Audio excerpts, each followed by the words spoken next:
Ce n'est vraiment pas une bonne journée pour Donald Trump. Son administration est accusée de mépris criminel devant un tribunal fédéral pour avoir ignoré une décision de justice interdisant l'envoi de migrants dans des camps au Salvador.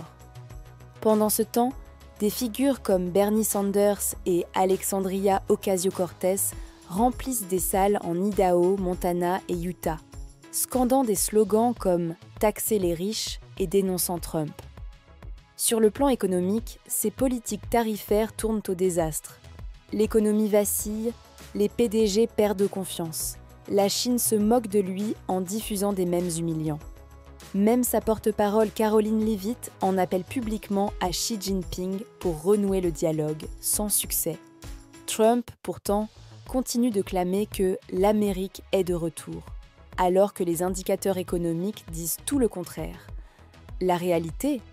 Les prix explosent, les taux immobiliers grimpent, les retraites fondent, et pourtant Trump semble déconnecté de ce que vivent beaucoup les citoyens.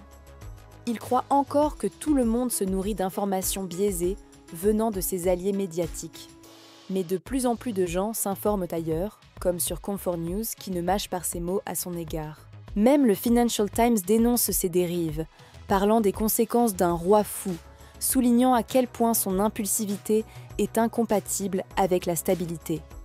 Son régime est décrit comme pathétique et dangereux, particulièrement après des propos inhumains de figures comme Pam Bondi, justifiant l'expulsion d'un père sans casier judiciaire et la séparation de sa famille. Sur le terrain, le pays est au plus bas. L'économie traverse l'un de ses pires débuts d'année. Des soldats meurent à la frontière dans le cadre d'opérations de propagande.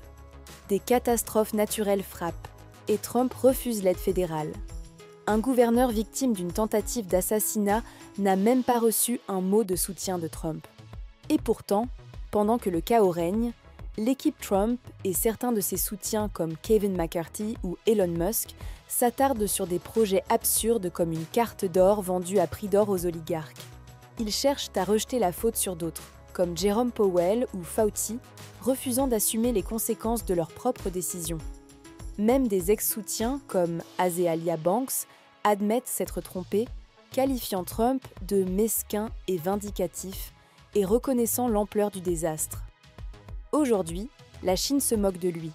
Les marchés chutent, l'indice d'incertitude économique est au plus haut et la justice fédérale exige désormais des comptes, envisageant même de nommer un procureur spécial.